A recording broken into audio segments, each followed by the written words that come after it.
Ketika kita gagal dalam suatu perencanaan, kita semua pernah mengalami kegagalan. Saya beberapa kali gagal, beberapa kali tidak sesuai dengan rencana. Tapi ketika saya mengalami kegagalan atau kita mengalami kegagalan, anggaplah itu sebagai pengalaman untuk meraih kesuksesan yang lain. Dan yakinlah bahwasanya Allah punya rencana lain yang lebih baik daripada ini. Ya. Lebih baik daripada ini. Dan itu banyak kita rasakan ya. Saya punya planning tertentu. Saya sudah berusaha setahun penuh, ternyata gagal. Kemudian Allah bukakan bagi saya sesuatu yang lain. Kemudian ketika saya jalani, saya merasa nyaman, tentram, saya merasa lebih produktif misalnya ya. Baru saya pikir, ternyata yang dulu itu seandainya saya paksakan, saya mungkin tidak seperti sekarang.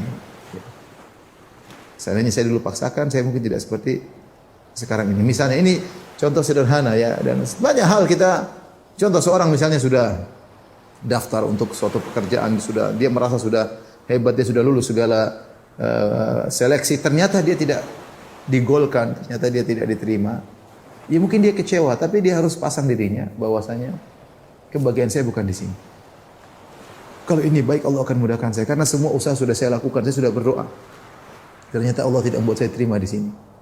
Ya ikhwan, karena kita tidak tahu kalau kita terima situ, bisa jadi kita ternyata sombong, jadi angkuh, mungkin rumah tangga kita hancur, mungkin kita selingkuh, mungkin kita korupsi, banyak hal yang kita tidak tahu dah. Allah tahu kita tidak pantas itu, udah pindahin. Ya.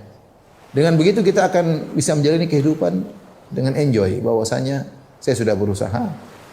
Ya, ternyata Allah tidak mengizinkan, ya berarti ada sesuatu yang lain, yang ada mudarat yang saya tidak tahu di situ, yang Allah ingin palingkan saya dari mudarat tersebut, atau Allah ingin memberikan saya kebahagiaan yang lain.